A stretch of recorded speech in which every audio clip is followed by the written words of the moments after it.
Salut Christophe. Salut Louise. Bah, on va la refaire parce que c'est Louisa en plus.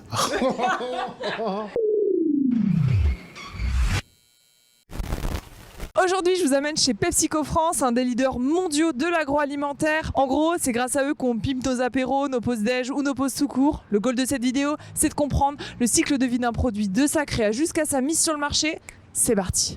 Sophie, t'es HR Senior Manager. Est-ce que tu peux me présenter PepsiCo France ? Chez PepsiCo France, nous ne commercialisons pas que du cola, mais plein de marques célèbres qui sont regroupées au sein de deux catégories. La catégorie snacks avec des marques comme Lay's, Ben & Nuts, et ensuite la catégorie boissons avec la marque Pepsi, bien évidemment, mais également Lipton, 7up et notre petite pépite Rockstar. On est près de 700 collaborateurs et on a une force de vente d'environ 200 commerciaux qui couvrent l'intégralité du territoire. Ok, donc j'ai beaucoup de métiers de personnes à aller voir. Exactement. D'où partent les idées ? Je te conseille d'aller rencontrer l'équipe Insight. Ok, c'est par là-bas, j'imagine, je vais trouver. Exactement. Curieuse de voir ce qui se passe sur le terrain. Let's go voir un pro.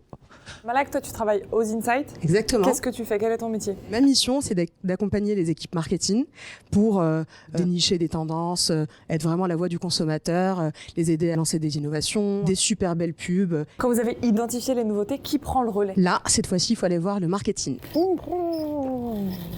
Toi qui tries tes côté market, t'es chef de produit senior. Chef de produit senior sur les marques Rockstar Energy Drinks et Pepsi. D'accord, donc j'ai l'impression qu'une des Big Inno 2022, c'est quand même Rockstar. Oui, exactement.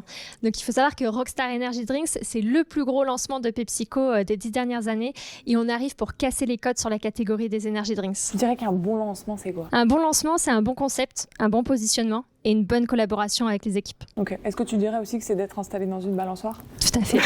C'est quand même beaucoup plus sympa. Merci Guitry, à plus. Salut Louisa. La supply, elle a forcément un rôle important. On va les trouver.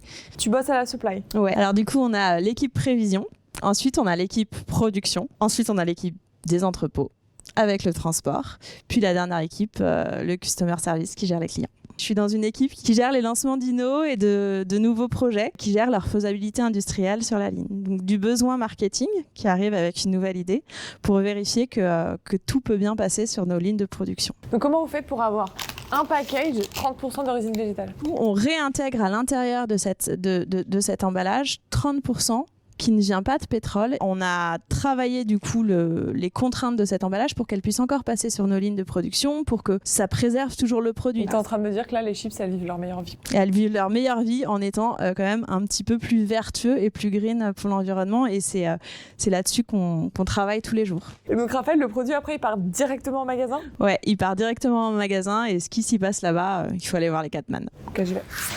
Merci. Il faut que je cherche un Catman. Bah tiens, je vais le déranger lui tout seul.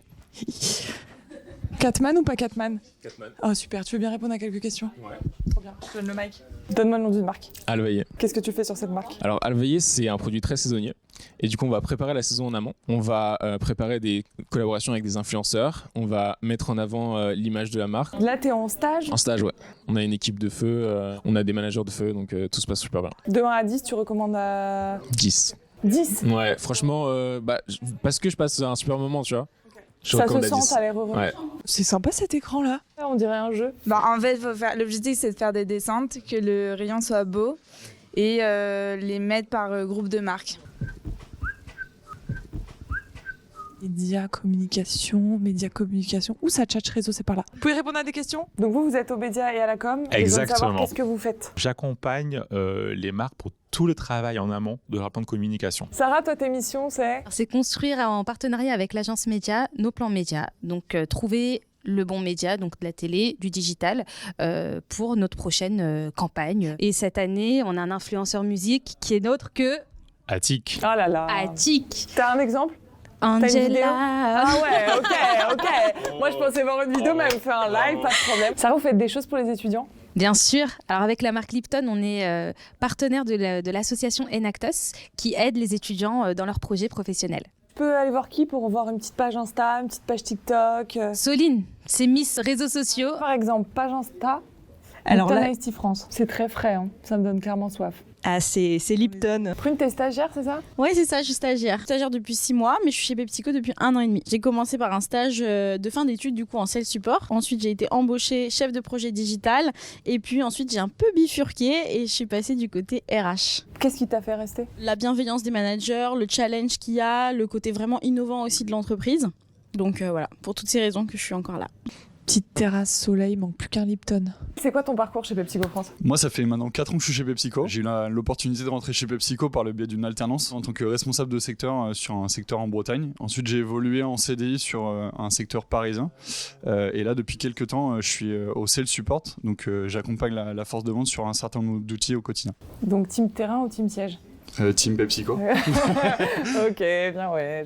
Mathilde, toi, tu es assistante chef de projet au pôle e-commerce. Exactement. Est-ce que tu peux me dire comment tu mets en avant les produits? Donc là, je t'ai préparé un petit exemple. On a fait une campagne sur notre marque Alvaillé de Gaspacho. Ce qu'on s'était dit, c'était de faire une petite bannière vraiment en rayon, donc pour vraiment attirer l'œil du consommateur et donner envie de cliquer et d'acheter. C'est vous qui analysez vos retombées? Alors oui, en tout cas pour le e-commerce, c'est vraiment internalisé de notre côté. Apéro à vie, là. Alors Christophe, je sais que toi, tu es Net Revenue Strategy Manager. J'ai besoin de savoir ce que c'est. Faire des analyses sur la promotion, maximiser notre retour sur investissement, c'est-à-dire faire en sorte que notre profit soit optimisé, tout en faisant en sorte que les ventes soient aussi maximales.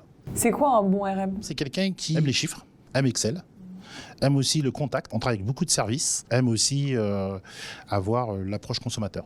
Bon allez, on part sur un petit déj, il est quoi? 17h? Bon, ça passe. Toi, t'es Talent Acquisition Senior. Exactement. Pourquoi tu as voulu intégrer PepsiCo? Parce que j'avais envie de rejoindre une entreprise dynamique, fun, innovante. Et c'est ce que j'ai ressenti dès les premiers entretiens lors de mon process de recrutement. Ombline, c'est quoi ta définition d'un bon candidat? Pour moi, c'est 2 choses. Les compétences techniques et les compétences humaines liées à nos valeurs d'entreprise. Donc l'innovation, l'audace, le challenge. On parle de PepsiCo Way chez nous. Donc c'est important d'avoir des personnes qui se sentent à l'aise avec notre culture d'entreprise et qui vont pouvoir se projeter dans la durée dans notre organisation. Non mais le nombre de collabs que ça demande pour créer un produit, c'est fou. Je vais te dire, je vais me le raconter en soirée moi avec tout ça.